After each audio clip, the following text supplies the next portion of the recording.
দেৰগাঁও সমজিলা অন্তৰ্গত অনুসূচিত জাতি বসতি প্ৰধান গাঁওসমূহৰ ৰাইজৰ এতিয়াও ভূমি অধিকাৰ পোৱাৰ পৰা বঞ্চিত হৈ আছে।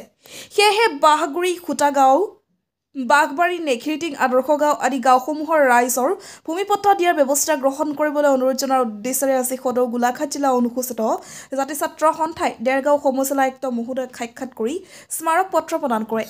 আজি পৰ্যন্ত অনুসূচিত জাতিৰ ভূমিপুত্ৰ কৈৱৰ্ত সম্প্ৰদায়ৰ ভূমিহীন হৈ থকাটো কিমান দুৰ্ভাগ্যজনক কথা।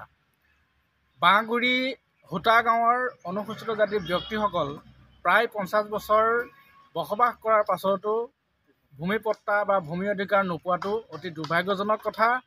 আজি বাঁহগুৰি হোটা গাঁৱৰ বাঘৰবাৰী আৰু নেঘেৰিটিং আদৰ্শ গাঁৱৰ ৰাইজ আহি দেৰগাঁৱৰ চক্ৰ বিষয়া কাৰ্যালয়ত ভূমিপট্টা প্ৰদান কৰিবৰ কাৰণে ভূমিপট্টা পাবৰ কাৰণে আবেদন কৰিছে। সেই আবেদন দিয়াত আজি আমি সদৌ গোলাঘাট জিলা অনুসূচিত জাতিৰ ছাত্ৰ সন্থাৰ সহযোগ কৰিছোঁ আৰু আমি সমজিলা আয়ুক্তগৰাকীক অনুৰোধ জনাইছোঁ যে দেৰগাঁও সমজিলাৰ অন্তৰ্গত যিমান অনুসূচিত জাতিৰ বসতি প্ৰধান গাঁওসমূহ আছে সেই গাঁওসমূহৰ কৈৱৰ্ত ভূমিপুত্ৰসকলৰ ভূমিপট্টা প্ৰদান কৰিবলৈ আমি অনুৰোধ জনাইছোঁ আৰু এটা কথা স্পষ্টকৈ জনাই দিব বিচাৰিছোঁ যে খুব কম সময়ৰ ভিতৰত এই ভূমিহীন লোকক যদি ভূমিপট্টা প্ৰদান কৰাৰ ব্যৱস্থা গ্ৰহণ নকৰে, অনাগত দিনত আমি অনুসূচিত জাতিৰ ছাত্ৰ সন্থাই অনুসূচিত জাতিৰ বিভিন্ন ৰাইজক একত্ৰিত কৰি গণতান্ত্ৰিকভাৱে আন্দোলন গঢ়ি তুলিবলৈ